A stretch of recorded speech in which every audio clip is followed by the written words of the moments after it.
पर पूजा अर्चना हो रही है, रुद्राभिषेक यज्ञ हो रहा है, श्रद्धालु खुशी से झूम रहे हैं। देखिए इसी पर यह रिपोर्ट।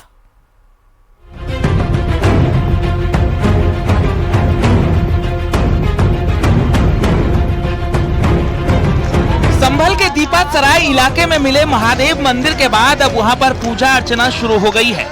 46 साल बाद जैसे ही कब्जा मुक्त कर मंदिर को खोला गया, हिंदू समुदाय में खुशी की लहर दौड़ गई। शिव मंदिर में रुद्राभिषेक और भजन कीर्तन किया गया। अब दर्शन के लिए लोगों की भीड़ उमड़ रही है। मंदिर पर महंत भी नियुक्त कर दिए गए हैं, जो रोज यहाँ पूजा करेंगे और मंदिर की जिम्मेदारी संभालेंगे।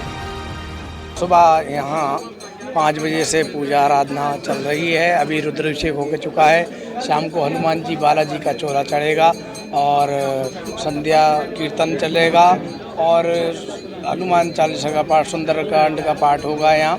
और कल हवन होगा यहाँ पर भगवान शिव का और माँ दुर्गा का। और बहुत ही खुशी की बात है। भगवान प्रभु का मैंने पूरा अभिषेक किया है। अब चोला चल रहा है और प्रसाद वितरण किया जा रहा है। मैं आप सब लोगों को प्रसाद दे रहा हूँ। बहुत खुशी के साथ इस कार्य किया है। दर्शन करना है भगवान को। दर्शन किए, कितना आनंद आया? बहुत आनंद है, बहुत बढ़िया, अच्छा लग रहा है। सूचना मिली थी साहब 46 साल पुराना एक मंदिर खुला है, तो लोग दर्शन करने के लिए सब लोग आ रहे थे, तो हमने सोचा कि हम भी दर्शन करें यहाँ बाबा के दर्शन। यहाँ पे मंदिर निकला है, बहुत अच्छी बात है। और पुराना है, रास्तों के परिवार रहते थे यहाँ पे 30-40, वो सब अपने अपने बेच के चले गए। यहाँ से मकान मंदिर रह गया है। लिहाजा यह मंदिर का उद्धार हुआ, आगे मंदिर का उद्धार हो, मंदिर में लोग बाग आते जाते रहे, ऐसा माहौल बने। प्राचीन शिव मंदिर के आसपास प्रशासन अतिक्रमण को हटा रहा है, क्योंकि जिस मंदिर को 46 साल तक कब्जे में रखा गया, उसके ऊपर लोगों ने घर बना लिए थे। बुलडोजर की मदद से अतिक्रमण को हटाया जा रहा है। मंदिर के पास कूप से अतिक्रमण हटाया गया। कुएं से सटे एक मकान के अवैध बने गेट को भी हटाया गया। मंदिर के दीवार का रंग रोगन किया जा रहा है। इसके पुराने अस्तित्व में लौटाने के प्रयास के चलते ये खुदाई शुरू कर दी गई है। जेसीबी मौके पर पहुंची है और आप देखेंगे कि यहाँ पे जो प्राचीन शिव मंदिर है उसके पास यहाँ पर कुआं था और कुएं को अब खोदा जा रहा है, क्योंकि कल यहाँ पर स्लेब पड़ा हुआ था, स्लेब हटाया गया, लेकिन अब इसकी खुदाई शुरू कर दी गई है एक बार फिर से। और इस खुदाई में जिस तरीके से पुराना अस्तित्व इसको लौटाने का प्रयास किया जा रहा है जिला प्रशासन द्वारा, और अब जेसीबी यहाँ पर पहुंच गया है और आप देखेंगे बुलडोजर यहाँ पर एक्शन मोड में है।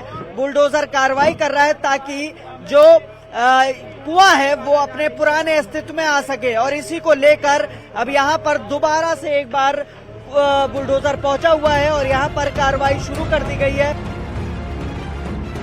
इस मंदिर की कहानी तो कई 100 साल पुरानी बताई जा रही है, लेकिन यहाँ रहने वाले हिंदू दंगे के बाद धीरे धीरे पलायन कर गए। प्रदीप कुमार वर्मा नाम के शख्स ने 1993 में पलायन किया और देवेंद्र रस्तोगी का परिवार सबसे आखिरी परिवार था जिसने 17 साल पहले यानी 2007 में यहाँ से पलायन किया था। इन लोगों ने बताया कि यहाँ पर हिंदुओं के 95 वोट थे, लेकिन सब डर के कारण पलायन कर गए। हमारा घर यहीं था, पहले घुसते थे मोहल्ले, पहले हमारा घर था, हमारा घर पड़ता था। कितने साल रहे यहाँ लगभग? मेरी बर्थ यहीं की है, सन 52 की पैदाइश है। और कितनी उम्र रही होगी जब आपने छोड़ दिया यहाँ पे? 93 में चले गए हम। 52 और 93 लगा लीजिए आप साहब, 40 साल की उम्र चले गए, 45 साल की उम्र। तब उस दौरान मंदिर में दर्शन क्या करते थे आप? हाँ, मंदिर में पूरा मोहल्ला आता था, हम लोग क्या आते, सारे आते थे, कोई दिक्कत नहीं। कितना प्राचीन होगा ये मंदिर शिव? मेरे ख्याल 100-150 साल पुराना होना चाहिए। हमसे पहले ही बताते हैं लोग, हम तो देखते चले आने बराबर। 1978 में ऐसी क्या परिस्थिति हुई थी कि आपको पलायन करना पड़ा था? स्थिति ये हुई, एक एक करके सब लोग जाने लगे। चारों तरफ मॉडर्न एरिया हमारा, और दंगे चली रहे थे सब। मतलब 76 में हुआ, 78 में हुआ, 80 में हुआ, इसलिए मतलब एक एक करके सब लोग जाने लगे, तो हम भी चले गए यहाँ से। आपकी याद में कितने परिवार उस वक्त रहते होंगे जो पलायन? परिवार रहते होंगे लगभग। 95 वोट हमने अपने सामने डाले हैं। 95 मतलब यहाँ सोसाइटी में जहाँ रहते थे? हाँ, 95 वोटर थे हमारे, बच्चे रहे। और अभी क्या स्थिति है? अब तो कोई परिवार नहीं है, लगभग सभी चले गए। ठीक पीछे जो आपके मकान है यहीं आप रहते थे? यही हमारा मंदिर के सामने वाला मकान हमारे। तो कब आप लोग यहाँ से पलायन कर गए थे? हम 17 साल पहले गए थे यहाँ से। 17 साल पहले। वजह क्या रही? सबसे आखिर सब मोहल्ला खाली हो चुका था, धीरे धीरे निकल गए थे ना लोग बाग, तो सबसे आखिर में हमारे रह गया था, फिर हम भी निकल गए। खाली क्यों हो रहा था धीरे धीरे? बलवे होते रहे 78 में, 80 में, 82 में, तो धीरे धीरे लोग बाग निकलते चले गए। क्या उस वक्त डर का माहौल भी था? हाँ, डर का तो माहौल था ही, चारों तरफ मोमडैनी था। संभल में मंदिर मिलने के बाद एक और जहां प्रशासन लगातार अतिक्रमण पर कार्रवाई कर रहा है, वहीं लोग मंदिर में पूजा अर्चना में जुटे हैं। मुरादाबाद से भी लोग इस मंदिर में दर्शन के लिए पहुंचे। उनका कहना था कि अब भगवान आजाद हुए हैं, हर सोमवार को दर्शन करेंगे। मुरादाबाद से हैं। हम यहाँ पर पहले कभी नहीं आए। हम पहले कभी नहीं आए। संभल में मुरादाबाद से। और हमें जब पता चला कल के यहाँ एक मंदिर का खुलासा हुआ है तो बहुत अच्छा लगा। आने के बाद फिर सुबह मन हुआ कि हम अपने प्रभु के दर्शन करें चल के, और यहाँ आने के बाद इतनी खुशी हुई कि वो पता नहीं कितनी खुशी हुई। संभल में सुरक्षा को लेकर पूरी रात पुलिस कर्मियों ने कैंप किया। खरगूसराय में शिव मंदिर के सभी एंट्री एग्जिट पॉइंट पर पुलिस पिकेट लगाई गई। मंदिर की परिक्रमा को लेकर सटे मकानों को भी नोटिस भेजने की तैयारी की जा रही है। प्रशासन का कहना है कि अतिक्रमण के खिलाफ एक्शन जारी रहेगा। अब मैं कैमरामैन से कहूंगा आपको मंदिर से सटा हुआ हिस्सा दिखाएं। जो सोर्सेज और जानकारी मिल रही है उसके मुताबिक जो एरिया है ताकि मंदिर की परिक्रमा हो सके, इसको देखते हुए जल्द ही यहां पर नोटिस भेजा जाएगा इन मकान मालिकों को, ताकि जो कार्रवाई है उसको अमल में लाया जा सके। और इस तरीके से आप देखेंगे कि अवैध निर्माण बना हुआ है, छज्जा बाहर निकला हुआ है, और मंदिर की परिक्रमा हो सके, व्यवस्थित तरीके से हो सके, उसको ध्यान में रखते हुए भविष्य में माना जा रहा है कि इस पर भी कार्रवाई की जाएगी और जल्द ही नोटिस भी सर्व किया जाएगा ताकि आम आदमी को सहूलियत मिले। ये कुआं है, कुएं को खोदने की और बात कही गई है ताकि और गहरा गड्ढा किया जाएगा और इसके जो मूल स्वरूप है उसमें लौटाने की कोशिश की जाएगी जिला प्रशासन द्वारा। यहाँ पे एक पीपल का पेड़ था, बताया जा रहा है ये भी जो कुएं से लगा हिस्सा है ये भी पूरी तरीके से अवैध है, इस पर भी कार्रवाई होगी। इसको लेकर अब जिला प्रशासन जो है वो बेहद सख्त है। पुलिस प्रशासन अपनी सुरक्षा व्यवस्था दे रहा है, जिला प्रशासन कार्रवाई कर रहा है और इसी कार्रवाई के दौरान 46 वर्ष बाद एक मंदिर मिला जिस पर अब पूजा अर्चना शुरू हो गई है। लोगों का आना भी यहां शुरू हो गया है। कैमरामैन विपिन के साथ हिमांशु शुक्ला, न्यूज़ 18 संभल।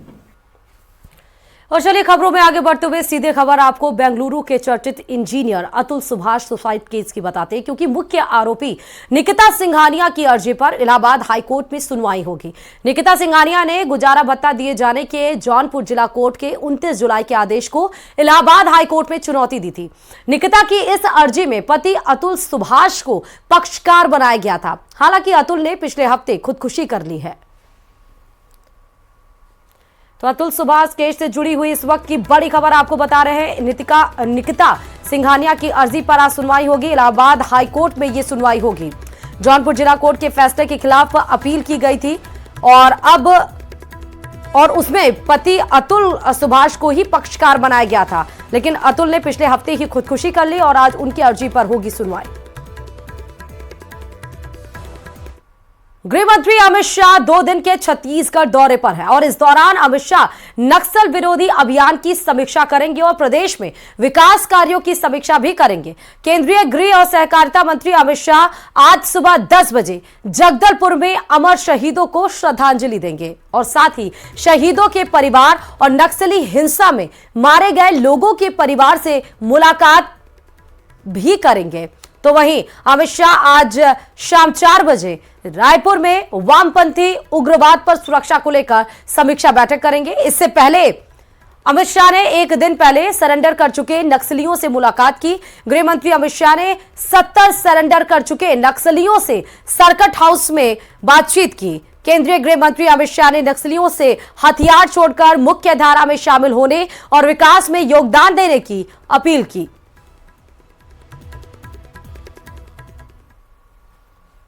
नक्सल भाइयों को अपील करने आया हूं, करबद्ध अपील करता हूं, हथियार डाल दीजिए, मोदी जी का भरोसा करिए, मेन स्ट्रीम में जुड़िए। अगर हथियार डाल देते हैं तो आपको समाज में पुनः प्रस्थापित करने की जिम्मेदारी हमारी है। मगर अब हम आपको इस क्षेत्र की मां दंतेश्वरी की भूमि की शांति में खलल नहीं डालने देंगे। हथियार डाल दिए, उनका स्वागत है, और जो हिंसा करेंगे उनसे हमारे सुरक्षा बल दो दो हाथ कर निपटेंगे। ये हमारा स्पष्ट निर्णय है।